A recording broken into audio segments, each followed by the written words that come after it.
Welcome to ETH Daily, a daily briefing on the latest in Ethereum. Here's your latest for Tuesday, October 7th, 2025. ZKsync introduces the Atlas upgrade, the Intercontinental Exchange invests in Poly Market, Currency Coin goes live, and ETH Panda Ops outlines Fusaka changes for Ethereum nodes. All this and more starts right now. ZKsync introduced Atlas, an upgrade to the ZK stack featuring an ultra-high performance sequencer.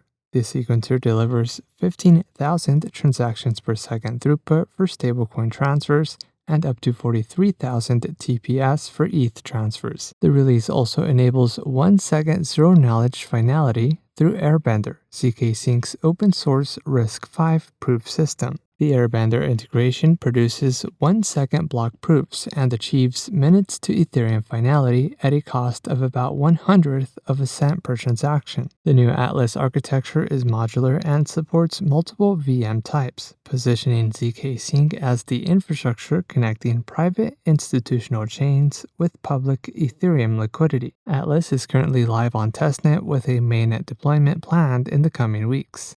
The Intercontinental Exchange, which is the owner of the New York Stock Exchange, announced a strategic investment of up to $2 billion in Poly Market, valuing the company at approximately $8 billion.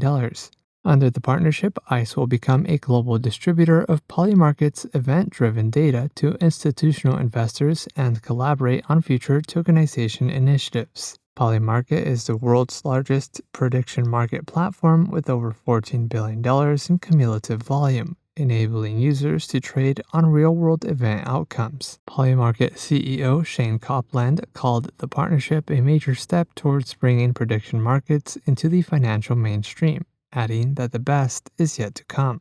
ETH Panda Ops, a DevOps group focused on Ethereum testing and upgrade infrastructure, outlined how the upcoming Fusaka upgrade will impact node bandwidth and storage demands. The Fusaka upgrade introduces PeerDAS, a scaling design that allows validators to verify data without having to download the entire data set. PeerDAS breaks down the data into smaller pieces and distributes them across the network based on ETH staked per validator. Under the mechanism, larger validators manage a heavier data load, while home stakers and non-validating full nodes handle much smaller portions. The approach pushes most of the bandwidth and storage burden onto entities with greater resources, helping keep the network decentralized and accessible to smaller stakers. And lastly, Currency Coin, a wrapped version of one of the first coins ever deployed on Ethereum, is now live with a liquidity pool on Uniswap. Recognized as a historical artifact, the original Currency Coin contract was deployed just 40 days after Ethereum's Frontier launch, and is referenced in the source repository cited by EIP20.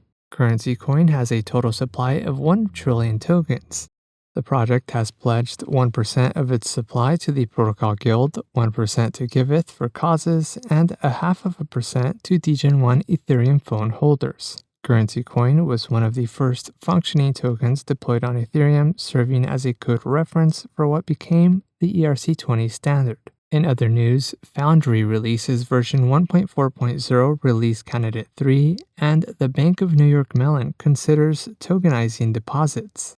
This has been a roundup of today's top news stories in Ethereum. You can support this podcast by subscribing and following us at ETH Daily. Also subscribe to our newsletter at ethdaily.io.